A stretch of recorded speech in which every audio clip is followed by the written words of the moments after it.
Hello student, मैं एकता सिंह आप सभी का ज्ञान चेतना चैनल में बहुत बहुत स्वागत करती हूँ। आज के इस वीडियो में हम हिस्ट्री से रिलेटेड क्वेश्चन देखने वाले हैं। प्रैक्टिस सेट यहाँ पर है जो कि रहेगा अंग्रेजों यानी कि वारेन हेस्टिंग से लेके वेलेज अली तक, जिसमें रेगुलेटिंग एक्ट जो है 1773, पिट्स इंडिया एक्ट जो है 1784 और चार्टर एक्ट जो है 1793। तो इनसे ही रिलेटेड क्वेश्चन है, यही आज का टॉपिक है। तो शुरू करते हैं। सबसे पहला क्वेश्चन यहाँ पर है, निम्नलिखित में से कौन जो है मुंबई का वास्तविक संस्थापक है। तो यहाँ पर जो वास्तविक संस्थापक है वो है गोरोल्ड अंगियार। और जो जॉन मिल्टन हॉल है यहाँ पर डी ऑप्शन, इसमें भारत आने वाला पहला ब्रिटिश नागरिक जो है वो जॉन मिल्टन हॉल है। और जॉब चारनॉक, इन्होंने क्या किया था, जॉब चारनॉक ने कलकत्ता की स्थापना की थी। और फ्रांसिस डे ने मद्रास की स्थापना की थी। तो गेराल अंगियार ने मुंबई, जॉब चारनॉक ने कलकत्ता। तो इस हिसाब से यहाँ पर सही ऑप्शन जो है वो बी ऑप्शन यहाँ पर सही है। अगला क्वेश्चन देखते हैं। रेगुलेटिंग एक्ट जो है 1773 के अंतर्गत बनने वाला बंगाल का प्रथम गवर्नर जनरल कौन था। तो बंगाल का प्रथम गवर्नर जनरल जो है वारेन हेस्टिंग है। अगला क्वेश्चन देखते हैं। कंपनी को राजस्व वसूली में सहायता देने वाले दो भारतीय उप दीवानों मोहम्मद खां और राजा शिताब राय को किस गवर्नर जनरल के कार में पदच्युत कर दिया गया था। तो यहाँ पर जो सही आंसर हो जाएगा वो है वारेन हेस्टिंग के समय में मोहम्मद खां और राजा शिताब राय को गवर्नर जनरल के काल में, मतलब वारेन हेस्टिंग के काल में ही इन को क्या कर दिया था, पद से हटा दिया गया था। अगला क्वेश्चन है, निम्नलिखित में से कौन सा कथन वारेन हेस्टिंग के काल में कलेक्टरों के अधिकारों के संदर्भ में सत्य है। तो उन्हें कर तय करने का अधिकार था। ठीक है। अगला है दीवानी न्यायालय उनके ही अधीन थे। तो एक तो कर वसूलेंगे, मतलब कर तय करने का अधिकार था। तय कर मतलब कितना लगेगा, ये तय करने का अधिकार कलेक्टरों का उस समय था। किस समय, वारेन हेस्टिंग के समय। साथ ही दीवानी न्यायालय उनके अधीन थे। तो सी ऑप्शन यहाँ पर बिल्कुल सही है। आंसर सी ऑप्शन, ए और बी। अगला क्वेश्चन देख लेते हैं। वारेन हेस्टिंग की न्याय प्रणाली का आधार क्या था। तो वारेन हेस्टिंग की न्याय प्रणाली बिल्कुल मुगल न्याय व्यवस्था ही थी, मुगल न्याय व्यवस्था। अगला क्वेश्चन है, निम्नलिखित में से कौन सा सामाजिक सुधार कार्य वारेन हेस्टिंग द्वारा नहीं किया गया। पहला है, कलकत्ता में पहले मदरसा की स्थापना बिल्कुल की गई थी वारेन हेस्टिंग के समय। इसने हिंदू मुस्लिम विधियों को एक पुस्तक का रूप देने का प्रयत्न किया, बिल्कुल। इसने जमींदारों के क्षेत्र में कार्य कर रहे शुल्क ग्रहों को बंद करवा दिया, ये भी बिल्कुल सही है। तो यहाँ पर पूछा गया है कि कौन सा कथन जो है वारेन हेस्टिंग के समय जो है नहीं किया गया था। तो डी ऑप्शन यहाँ पर सही होगा। अगला क्वेश्चन देखते हैं। रेगुलेटिंग एक्ट जो है 1773 के अंतर्गत 1774 ईस्वी में कलकत्ता में स्थापित उच्च न्यायालय का आधार क्षेत्र किस क्षेत्र तक सीमित था। तो यहाँ पर जो सही आंसर है वो है कलकत्ता। अगला क्वेश्चन है, निम्नलिखित में से किस गवर्नर जनरल पर ब्रिटेन में महाभियोग लगाया गया था। तो वही हो जाएंगे, वारेन हेस्टिंग पर ही जो है महाभियोग लगाया गया था। अगला क्वेश्चन देखते हैं। कॉर्नवालिस ने न्यायिक सुधारों के अंतर्गत निम्नलिखित में से कौन से कार्य किए थे। तो कौन से कार्य किए थे, सबसे पहला है जिले की समस्त शक्ति कलेक्टर के हाथों में दे दी गई, बिल्कुल किया गया उन्होंने। कॉर्नवालिस के समय प्रभारी कलेक्टरों को दीवानी न्यायालय का दीवानी न्यायाधीश नियुक्त किया गया, ये भी सही है। भारतीय न्यायाधीशों से युक्त जिला फौजदारी अदालतों को समाप्त कर दिया गया, तो ये भी यहाँ पर सही हो जाता है। अगला है, उसने 3 बंगाल में तथा एक बिहार में अर्थात 4 भ्रमणकारी अदालतों की स्थापना की थी। उसने कानून की विशिष्टता का नियम भी लागू किया था। तो इस हिसाब से जो डी ऑप्शन है, मतलब सारे के सारे ऑप्शन यहाँ पर सही हो जाते हैं। अगला है कॉर्नवालिस द्वारा 1793 ईस्वी में जारी किया गया कॉर्नवालिस कोड किस सिद्धांत पर आधारित था? तो शक्ति का पृथकीकरण जो है उसी सिद्धांत पर आधारित था। कॉर्नवालिस द्वारा 1793 में एक कोड कॉर्नवालिस कोड जो है सिद्धांत लाया गया, ये किस पर आधारित था? शक्ति का पृथकीकरण। अगला क्वेश्चन है कॉर्नवालिस ने पुलिस सुधार के अंतर्गत कौन सा कार्य किया था? सबसे पहला है पुलिस कर्मचारियों के वेतन में वृद्धि, दूसरा है ग्रामीण क्षेत्रों में पुलिस अधिकार प्राप्त जमींदारों को उन अधिकारों से वंचित, तीसरा है अंग्रेज मजिस्ट्रेटों को जिले की पुलिस का भार सौंपना, अगला है जिलों में पुलिस थाना की स्थापना तथा प्रत्येक थाना में एक दरोगा को इंचार्ज बनाना। तो यहाँ पर जो सही आंसर है वो है उपयुक्त सभी, सारे के सारे ऑप्शन जो हैं वो यहाँ पर सही हो जाएंगे। अगला क्वेश्चन देखते हैं कॉर्नवालिस ने बंगाल में स्थायी बंदोबस्त किसके सहयोग से लागू किया था? तो किसके सहयोग से लागू किया था? जॉन शोर स्थायी बंदोबस्त, जॉन शोर के सहयोग से ही कॉर्नवालिस ने स्थायी बंदोबस्त लागू किया था।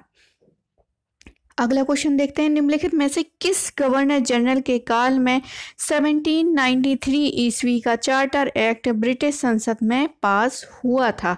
तो यहाँ पर सही आंसर हो जाएगा वही सर जॉन शोर।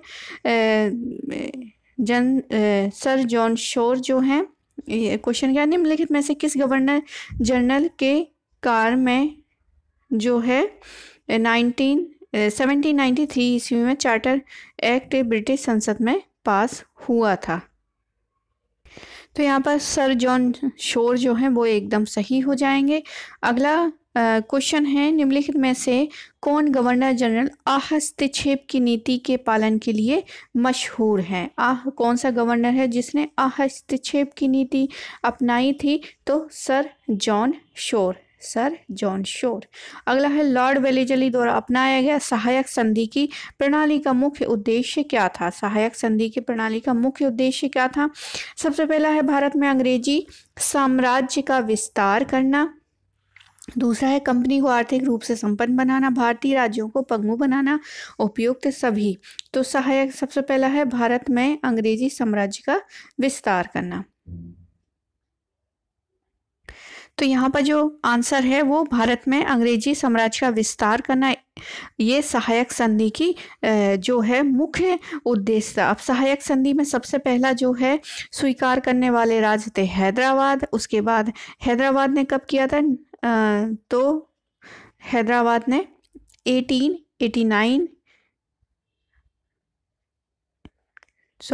सबसे पहला है हैदराबाद, फिर है मैसूर, तंजौर और अवध, फिर है पेशवा।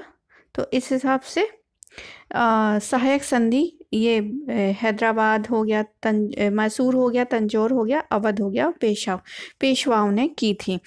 आगे देखते हैं। तो यहाँ से भी ये क्वेश्चन बनता है कि सबसे पहले सहायक संधि कौन से उसने स्टेट ने उस समय के अपनाई थी? तो हैदराबाद। आगे देख लेते हैं भारत में सर्वप्रथम किसने सहायक संधि का प्रयोग किया था? तो सहायक संधि का प्रयोग करने वाले जो हैं उसका है डुप्ले जो है उसने ही भारत में सर्वप्रथम जो है इस नीति या इस संधि का प्रयोग किया था। बाद में डुप्ले जो हैं वो फ्रांसीसी गवर्नर थे और बाद में फिर अंग्रेज़ों ने इसका क्या है अनुसरण, मतलब अंग्रेज़ों ने इन्हीं से क्या है ये सहायक संधि सीखा था। अगला क्वेश्चन है निम्नलिखित में से कौन सी शर्त जो है लॉर्ड वेलेस्ली के सहायक संधि की शर्तों में शामिल नहीं थी? तो जो नहीं थी उसमें बताना है। सबसे पहले यहाँ पर है भारतीय शासकों को अपने विदेशी मामलों कंपनी को सौंप देना, दूसरा है सहायक संधि करने वाले राज्यों को अपने राज्य क्षेत्र में अंग्रेजी सैन्य अधिकारी की देखरेख में एक सैन्य टुकड़ी रखना, ये भी सही है। सहायक संधि करने वाले सभी राज्य अपनी राजधानी में एक अंग्रेज रेजिडेंट रखते थे। तो सब कुछ सही है, जो सही नहीं है वो डी, इस मतलब इसमें से कोई नहीं। अगला क्वेश्चन है, लॉर्ड वेलेजली ने फ्रांसीसियों के विरुद्ध किस देश के साथ संधि की थी? तो किस देश के साथ संधि की थी? तो यहाँ पर जो सही आंसर है वो है ईरान के साथ। ईरान के साथ संधि की थी फ्रांसीसियों के विरुद्ध। आगे है, लॉर्ड वेलेजली ने भारत के किस स्थान पर नागरिक सेवा में भर्ती किए गए युवकों को प्रशिक्षित करने के लिए फोर्ट विलियम कॉलेज की स्थापना की थी? तो फोर्ट विलियम की स्थापना जो की थी वो है कलकत्ता में। सी ऑप्शन सही हो जाएगा। अगला क्वेश्चन देखते हैं, लॉर्ड वेलेजली ने नेपोलियन के प्रभाव को रोकने के लिए किसके नेतृत्व में एक सैनिक दस्ता मिस्र भेजा था? तो सैनिक दस्ता मिस्र भेजा था जनरल बेयर्ड के, जनरल बेयर्ड के। अगला क्वेश्चन है, 1773 ईस्वी के रेगुलेटिंग एक्ट पारित करने का उद्देश्य क्या था? तो उद्देश्य सबसे पहले है ईस्ट इंडिया कंपनी की गतिविधियों पर ब्रिटिश सरकार द्वारा निगरानी रखना, कंपनी की संचालन समिति में आमूलचूल परिवर्तन करना, कंपनी के व्यापारिक कार्यों को राजनीतिक कार्यों के संचालन योग्य बनाना। तो इस हिसाब से जो है उपयुक्त सभी जो है वो सही हो जाएगा। अगला क्वेश्चन देखते हैं, 1773 ईस्वी के रेगुलेटिंग एक्ट में निम्न में से क्या सम्मिलित नहीं था? क्या सम्मिलित नहीं था इसमें ये बताना है। तो सबसे पहला है, कोर्ट ऑफ डायरेक्टर का कार्यकाल 1 वर्ष के स्थान पर 4 वर्ष कर दिया गया, ये सम्मिलित था। फोर्ट विलियम प्रेसिडेंसी कलकत्ता का गवर्नर अब भारत के अंग्रेजी राज्यों का गवर्नर हो गया। सी ऑप्शन है, गवर्नर जनरल व उसकी काउंसिल को नियम बनाने तथा अध्यादेश पारित करने का अधिकार दिया गया। तो सारे ऑप्शन सही हैं, डी ऑप्शन यहाँ पर सही नहीं है।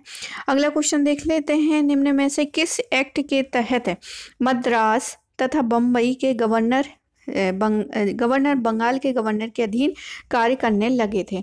तो यहाँ पर जो है एक्ट बताना है, तो रेगुलेटेड एक्ट 1773, ए ऑप्शन यहाँ पर सही हो जाएगा। अगला क्वेश्चन है, रेगुलेटिंग एक्ट जो है 1773 के तहत 1774 ईस्वी में गठित किया गया उच्चतम न्यायालय का प्रमुख न्यायाधीश कौन था? तो इसमें सही आंसर जो है वो हो जाएगा एलिजा एम्पे। एलिजा एम्पे जो है वो उच्चतम न्यायालय का प्रथम मुख्य न्यायाधीश थे। अगला क्वेश्चन, निम्नलिखित में से किस एक्ट के तहत 6 कमिश्नरों के एक बोर्ड को भारत में अंग्रेजी अधिकृत क्षेत्र पर नियंत्रण का पहली बार पूरा अधिकार दे दिया गया था? तो यहाँ पर सही आंसर हो जाएगा हमारा Pitt's India act. Pitt's India act के तहत 6 कमिश्नरों के एक बोर्ड को भारत में अंग्रेजी अधिकृत क्षेत्र पर नियंत्रण करने का पूरा अधिकार दे दिया गया था। Pitt's India act 1784 Pitt's India act. अगला क्वेश्चन है, निम्नलिखित में से किस एक्ट के तहत गवर्नर जनरल तथा उसकी काउंसिल के सदस्यों को नियम बनाने तथा अध्यादेश पारित करने का सर्वप्रथम अधिकार दिया गया? तो यहाँ पर सही आंसर जो है वो हो जाएगा रेगुलेटिंग एक्ट 1773। रेगुलेटिंग एक्ट 1773 के तहत जो है गवर्नर जनरल तथा उसके काउंसिल के सदस्यों को नियम बनाने तथा अध्यादेश पारित करने का सर्वप्रथम अधिकार दिया गया था, रेगुलेटिंग एक्ट 1773। अगला क्वेश्चन है, निम्नलिखित में से किस एक्ट के अंतर्गत ईस्ट इंडिया कंपनी के भारत में व्यापार का अधिकार 20 वर्षों के लिए पहली बार बढ़ाया गया था? तो चार्टर एक्ट जो है 1793, चार्टर एक्ट 1793 यानी कि सी ऑप्शन यहाँ पर सही हो जाएगा। चार्टर एक्ट 1793 के अंतर्गत जो है भारत में व्यापार करने का अधिकार 20 सालों के लिए बढ़ा दिया गया था। अगला क्वेश्चन देखते हैं, लॉर्ड वेलेजली ने सर्वप्रथम सहायक संधि किस भारतीय राज्य से की थी? तो आंसर हो जाएगा हैदराबाद। हमने इसको पहले भी जब 4 नौ का नाम आता है तो उस समय भी हमने यहाँ पर देखा था। तो आई होप आपको ये प्रैक्टिस सेट जो हैं वो पसंद आए होंगे। पसंद आए तो प्लीज़ लाइक करें, शेयर करें, सब्सक्राइब करें। पूरा वीडियो देखने के लिए आप सभी का बहुत बहुत धन्यवाद। मिलते हैं एक और वीडियो के साथ।